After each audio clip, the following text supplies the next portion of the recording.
DJ Kamlesh official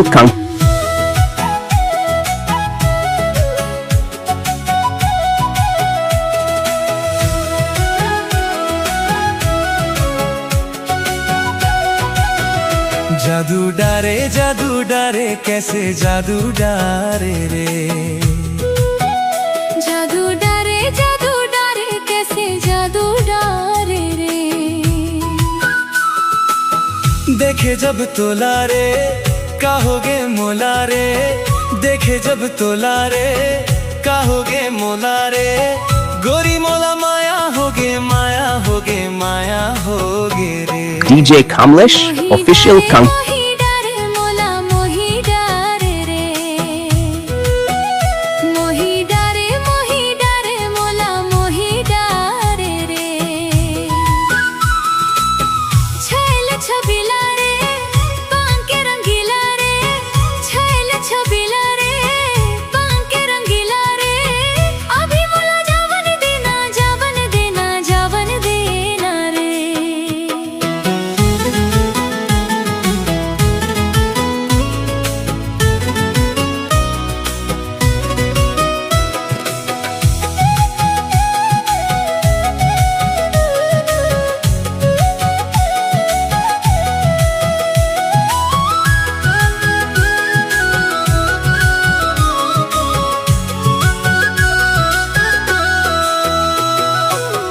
दरिया के पानी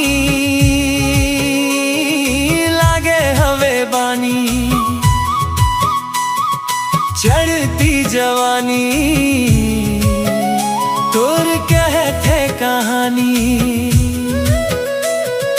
चढ़ती जवानी तोर कहते कहानी।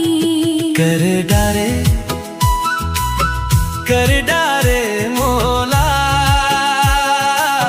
तई कंगाल गोरी तई होगे माला माल।